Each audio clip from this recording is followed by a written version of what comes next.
This is so weird.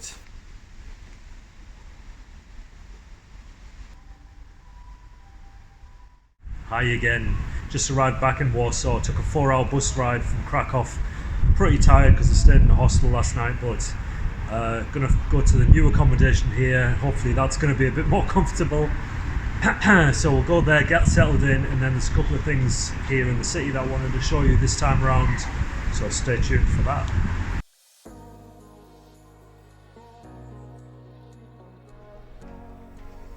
Alright, so this is the apartment.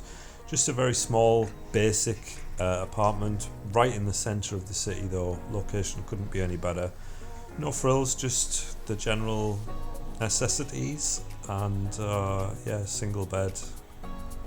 Some nice pictures on the wall, but what's amazing about this apartment is this view. This is the reason that I booked it. You don't get a better view than this in Warsaw, especially not for a good budget price. Absolutely amazing. Highly recommend you stay here. There'll be a link in the description if you come to Warsaw and you want to stay here. I really like that little apartment. It's very cozy. Okay, I've come to this park. I've been here once before. I made a video about it actually. I'll show you a little clip from that, but it was in the winter time, so the park was looking pretty bare and very cold. Now it's full of life. The summer weather is here and it's a very beautiful place to be, but the best thing about this park is the gym. So I'm going to go hit the gym right now and have a quick workout, and then I'm going to take you guys to the first of the couple of things that I wanted to show you. The first being a fortress.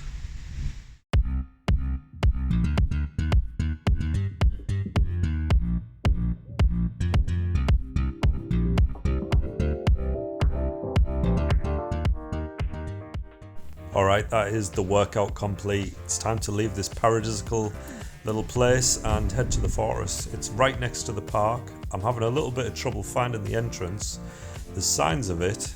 You can see, like, from this fence post here with the barbed wire around it, you can see that it used to be a forest, but I can't seem to find the entrance. Alright, I have arrived, and by the way, if you're going to come here yourself, do not follow the GPS because it takes you the wrong way. I had to walk around the full perimeter to find the entrance to get into this place. You basically come down a dirt track. I'll show you the picture here. Follow the arrow and that'll take you here. Now, I'm going to give you a bit of history about these fortresses. There's multiple ones in Warsaw. But first, we have to go way back. In fact, we have to go over 200 years ago to the year 1806. At this point in time, Warsaw was the capital of what was then South Prussia. But thanks to Napoleon's army, it was liberated and formed a union with Imperial Russia. The following years, Warsaw flourished, but eventually Russia began violating the agreed constitution, which eventually resulted in war when the Polish revolted. Russia defeated the Polish officers, and immediately afterwards they started building these fortresses as kind of like a way to reinforce their claim on Polish territory. Work was carried out non-stop on building the fortresses for over 40 years. In fact, it carried on even after that intermittently, right up until Poland claimed its independence in 1918. As I mentioned, this isn't the only fortress. Here is another one I visited a few months back. This one had a moat that ran around the perimeter, and as you can see, just like the fortress I'm at today, this one has also been left to slowly rot. Although the one I'm at today is definitely more sinister looking. It's like something out of a zombie movie. I'm half expecting some spectral entity to start peering back at me in the dark, or some kind of psychopathic hobo to come charging at me. Thankfully that's not happened. Still, it is super interesting and kind of super weird at the same time. Alright, we're going to leave this place now and we're going to move past 1918 and right up to the year 1940, when the largest Nazi ghetto was established here in Warsaw.